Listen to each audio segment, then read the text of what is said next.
ایک عظیم شخصیت کا یوم اگر ٹائم ہوتا تو ہم ان کا ذکر کرتے، اور سید السادات اماموں کے امام سیدنا زین العابدین علی اوسط رضی اللہ تعالیٰ عنہ شہزادہ رسول، بہت بڑی عظیم شخصیت، ان کے بیٹے کی وصیت کا آج آخری میں ذکر کرتا ہوں میں آپ کو۔ حضرت امام باقر رضی اللہ تعالیٰ عنہ نے کیا وصیت کی، لیکن نصیحت کی، لیکن اس سے پہلے دو جملے امام زین العابدین کے لیے، کیونکہ آج عرس منایا جا رہا ہے ہمارے ملکوں میں، جمعے کے دن خاص ان کے سیرتیں بیان ہو رہی ہیں، کیونکہ ہم تو اسلام میں آ گئے تھے کہ ہم گفتگو کریں، لیکن موقع جانے کیوں نہ دیں، کیوں دیں۔ ایک روایت سنیں آپ ان کی بڑی شاندار، کیا صبر کے پیکر تھے، کربلا کے بعد بالکل چپ، ان کی نماز پڑھنے کا انداز کوئی دیکھے نا، اللہ نصیحت لے، ان کی سیرت کو پڑھے، ان کی سیرت پڑھے گا تمہاری نمازیں اعلیٰ ہو جائیں گی۔ ارے صحابہ فرماتے ہیں کہ ہم دیکھتے تھے کہ امام زین العابدین جب نماز کے لیے مسجد میں داخل ہوتے تو کانپتے، رنگ پھیکا، پسینہ، ہر وقت، ایک تو ہوتا ہے نا کہ ایک دن دو دن ہر نماز میں کانپتے جاتے۔ ہم کہتے ہیں امام آپ کی ویسا کیا ہوتا ہے آپ کے ساتھ کہ جب نماز میں آتے ہو؟ بولے تو نہیں جانتا کس بارگاہ کے اندر میں جا رہا ہوں، کس بارگاہ عالی کے اندر میں آج میں کھڑا ہو رہا ہوں۔ تم اپنی نمازوں کو دیکھو، ادھر ادھر دیکھ رہے ہو اور اللہ تمہیں دیکھ رہا ہے۔ بے شرمی کی انتہائی ہوگی ہماری، ہم کیسے نمازی ہیں کہ اللہ ہمیں دیکھ رہا ہے اور ہم بالکل لاپرواہ نماز میں وسوسوں میں کھیل رہے ہیں، تو نہیں ساری دکانوں کے کاروبار کر لیتے ہیں، سارے معاملات نماز میں کر لیتے ہیں، اور وہ دیکھو نماز سے پہلے کہاں پر پیلے پڑ جاتے تھے۔ ایک دن وہ سنیں جو اہل بیت سے بغض رکھتے ہیں نا، وہ سنیں، ایک دن بازار مدینہ پاک سے نماز پڑھ کر سیدھے گھر ہی آتے تھے، گھر آ رہے تھے، راستے میں ایک بندہ مل گیا، وہ بندہ آپ کے ساتھ ساتھ چل رہا ہے اور آپ کی برائی کر رہا ہے، آپ کی گستاخی کر رہا ہے، آپ کی بے ادبی کرے جا رہا، چلتے چلتے چلتے آپ سنتے رہے، بالکل صبر کے ساتھ گردن نہیں، کچھ نہیں بولا۔ قریب آئے گھر کے تو رک گئے، کہہ رہا میں تجھے کچھ اور منٹ دیتا ہوں، میرا گھر آ گیا ہے، ورنہ تو کہے گا کہ اب سن نہیں سکتے برائی، اور چلے گئے اپنی۔ بولا اب تیرے دل میں جتنی برائیاں مجھے کرنی ہے، جتنی گستاخی کرنی کر لے۔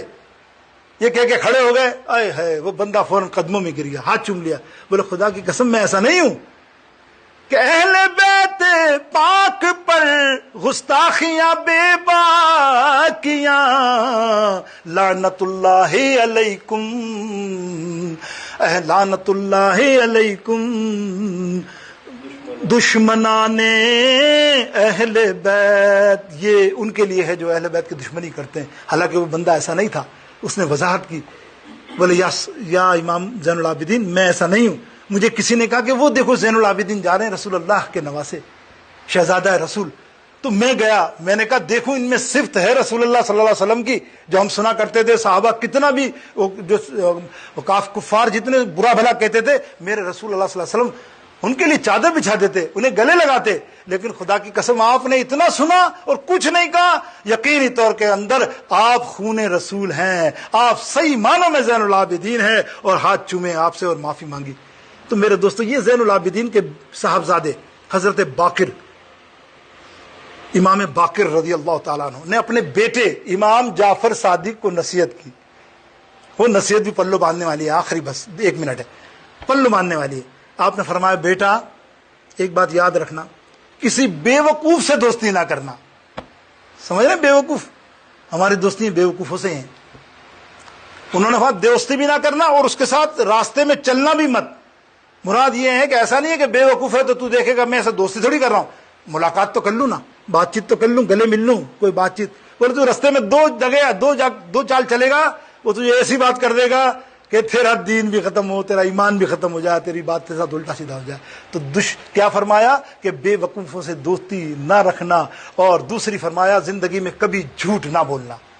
یہ بیٹے کو نصیحت، حضرت امام جعفر جیسی شخصیت ہے جو امام اعظم ابو حنیفہ کے استادوں میں سے استاد ہیں۔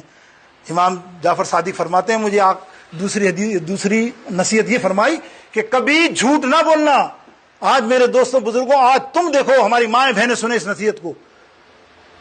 محدثین مفسرین فرماتے ہیں اپنی اولادوں کو 3 چیزیں سکھاؤ، اگر 3 چیزیں تمہاری اولاد بچپن سے سیکھ گئی، بچپن سے ماں سکھاتی رہی، فرماتے ہیں تیرا بچہ دین سے نہیں پھرے گا، کبھی نہیں پھرے گا۔ 3 چیزیں کیا ہیں؟